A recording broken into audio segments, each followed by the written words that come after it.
اور الحمدللہ جیسے میں نے کہا تھا کہ پچھلے دنوں میں ان کے بعض فیصلوں میں غلو تھا، بعض فیصلوں میں دانشمندی کی کمی تھی.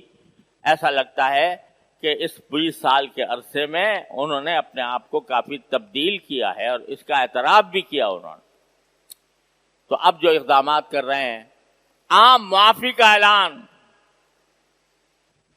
جیسا رسول کریم سرور دو عالم صلی اللہ علیہ وسلم فتح مکہ کے موقع پر اپنے جان کے دشمنوں، خون کے پیاسوں کے لیے معافی کا اعلان کیا تھا، آج انہوں نے یہ اس کے اوپر بھی عمل کیا.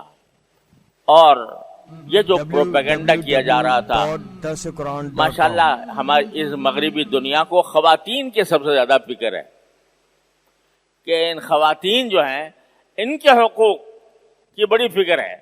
جب بمباری کرتے ہیں تو خواتین کی فکر نہیں ہوتی، بچوں کی نہیں ہوتی، انسانی حقوق کی نہیں ہوتی.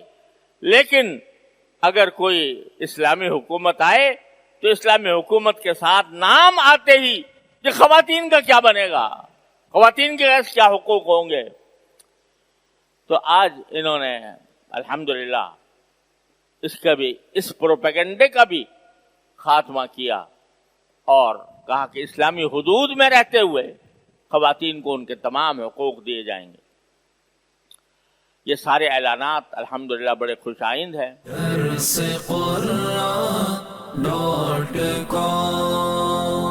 www.darsequran.com